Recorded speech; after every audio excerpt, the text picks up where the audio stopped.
40°C ছুঁই ছুঁই তাপমাত্রা। ইউরোপ জুড়ে বইছে তীব্র তাপপ্রবাহ, রাস্তায় হাঁটা দায়, ঘরের ভেতরেও স্বস্তি নেই। অথচ এমন পরিস্থিতিতেও ইউরোপের বেশিরভাগ বাড়িতে নেই শীতাতপ নিয়ন্ত্রিত যন্ত্র এসি। অবাক লাগতে পারে, যুক্তরাষ্ট্রের প্রায় 90% বাড়িতে এসি থাকলেও ইউরোপে এই হার মাত্র 20%-এর কাছাকাছি। কিন্তু কেন? এর উত্তর লুকিয়ে আছে ইতিহাস, স্থাপত্য আর জলবায়ু নীতিতে।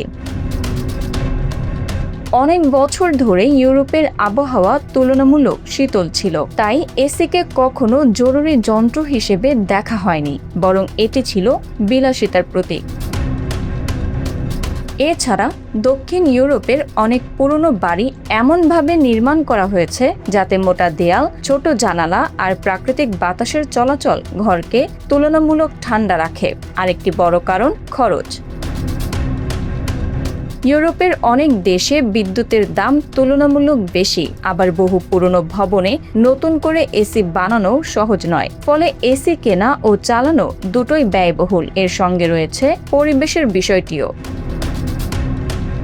ইউরোপীয় ইউনিয়নের লক্ষ্য 2050 সালের মধ্যে কার্বন নিরপেক্ষ হওয়া, কিন্তু এসির ব্যবহার বাড়লে বিদ্যুতের চাহিদাও বাড়বে। শুধু তাই নয়, এসির বাইরের ইউনিট আশপাশের পরিবেশে অতিরিক্ত তাপ ছড়ায়। গবেষণায় দেখা গেছে ব্যাপক এসি ব্যবহার কোনো শহরের বাইরের তাপমাত্রাও কয়েক ডিগ্রি পর্যন্ত বাড়িয়ে দিতে পারে।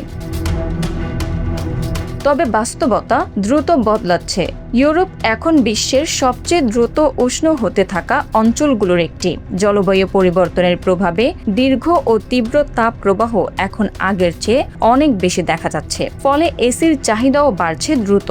বিশেষজ্ঞদের ধারণা 2050 সালের মধ্যে ইউরোপীয় ইউনিয়নে এসির সংখ্যা দ্বিগুণেরও বেশি হতে পারে। Bangla affairs news desk.